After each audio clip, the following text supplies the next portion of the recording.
Yeah, I can't believe Canyon lost their first playoff game. I don't know how that happened. The other team scored more points. I was going to have their coach on, but I didn't have the heart to ask him. Probably has time on his hands. Oh. That's too soon. Too soon. Way too soon. This is Santa Cruz's hometown station, AM 1220 KHTS, and you're listening to Gazette Radio Hour. Well, it's not like you can go out and recruit. I know. Oh, maybe they do. And who's sitting? We're very fortunate today to have Mr. Jellyman, Kyle Jellings, the station manager here. He's board hopping for us today because Peter's under the weather, our usual guy.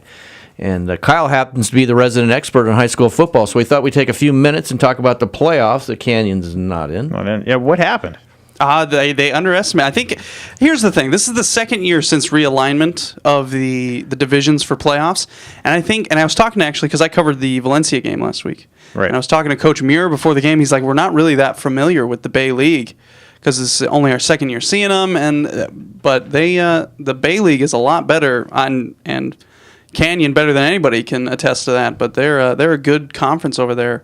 The Bay League is with Palos Verdes, Mira Costa, and West who beat Palos Canyon. Palos Verdes is pretty much a not perennial power, but they're a known power. They're known commodity, right? Yes, yeah. But top to bottom, they're a lot better than I thought because Valencia last week, they played Redondo Union, who was the number 4 seed. They were an at-large bid. Yeah, but Redondo Union is also kind of a known entity. They're usually a good, decent program. But still, this is the second time that they've played the Bay League, and so it's all right. Well, let's start off with our first game that we're going to talk about. That's hard at Palos Verdes. Palos Verdes is number 1 seed, right? This was the game that was supposed to be the CIF championship game. Right. So this is a really exciting game. Lost their 2 regular season games. Exactly. So this was supposed to be the CIF championship game according to the polls before in the preseason. Right. So now we're actually getting it a little bit early. So we're getting it 2 rounds early. So this one's a really exciting game, and Barry McKeever he'll be covering that one, but from COC, and it's cool that it's going to be here at College of the Canyons too. So exciting stuff. That's it. This is going to be an exciting game. How is that here? I mean, you're going to have to talk to the CIF Southern section, or the CIF. I imagine they might be. It is so. It's ridiculous that they have a home game right now because Palos Verdes. What's the point of winning games if you're just going to get a home? What's the point of being the number 1 seed? We're about to talk about the Saugus. Right. Saugus is playing Mira Costa. At Canyon High School.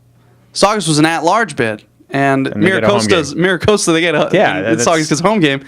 Cool for Saugus. Cool that we live in the Santa Clarita Valley. Cool that Saugus, our hometown teams, gets home game, but. It seems like a waste of time to worry about winning. You know what I mean? You've never heard any of the rationale they have behind it, or what their theory is? It's got to be fair to both schools. It's got to be fair and balanced. You can't have 2 home games back to back. If you have an away game first, then you have to have a home game. It's not fair to the. Wow. So that's just. So, I think if you want home games, just win more games. That's what I think. If you really just squeak in. Well, no, I'm saying the rule should be. If you want a home game, win more games. Exactly. So, Hart have a chance? Yes, they do have a chance. I think they have a chance. But Palos Verdes is very, very good. They're a very good team. But Coach Harrington, he knows how to coach. He does. He knows how to. He knows how to coach. He knows. Just have a minute left, Kyle. So, what about Mira Costa Saugus? What's your this is awesome because Saugus really shocked the world because they went up 200 miles at Atascadero and they won. Mira Costa is a good team. The only team they lost to in league play was Palos Verdes. So it's going to be a tough road. But honestly, Saugus is healthy for the first time of the year, so they could get the win. Help. How about Valencia? And they're at Arroyo Grande. They're at Arroyo Grande. Honestly, the hardest part. I think Coach Muir is a fantastic coach, and I think that team, kind of shocked the Foothill League. Oh, absolutely. But I think they have a good shot at it. The only issue is really the road. Like that's the hardest thing for high school kids. They're on a bus, for 2.5 hours for a 7:00 kickoff game. So that's going to be the toughest part. Right. They got a good shot. All right, Kyle. Thank you so much. Thank you, Mr. Thank you. And let's jump right from high school to the NFL. Are you ready? Not too many people do that. Football. Not too many people do that.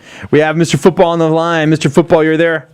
Yeah, what's up, guys? Hey, what happened to the? Kansas City is so not overrated, John. They're a really good team. Yeah, they got shown up a little bit, didn't they? Oh, they did. Thank you. So, John, we're all saying John's right. Is that what we're all saying? We can say that together. I will take that. You know what? Before we start the segment, I do want to say that Justin Timberlake can sell out Staples Center any day of the week. He could probably sell out football stadiums too, huh? Absolutely. You got to forgive Doug. He's old. He played football without a helmet when he was a kid. So, no, I thought that Kansas City had a good game plan. I think they played a decent game, but I don't think they have the talent, or maybe it's the experience of being successful that Denver had. You know what? I give the game ball to the offensive line of Denver, though.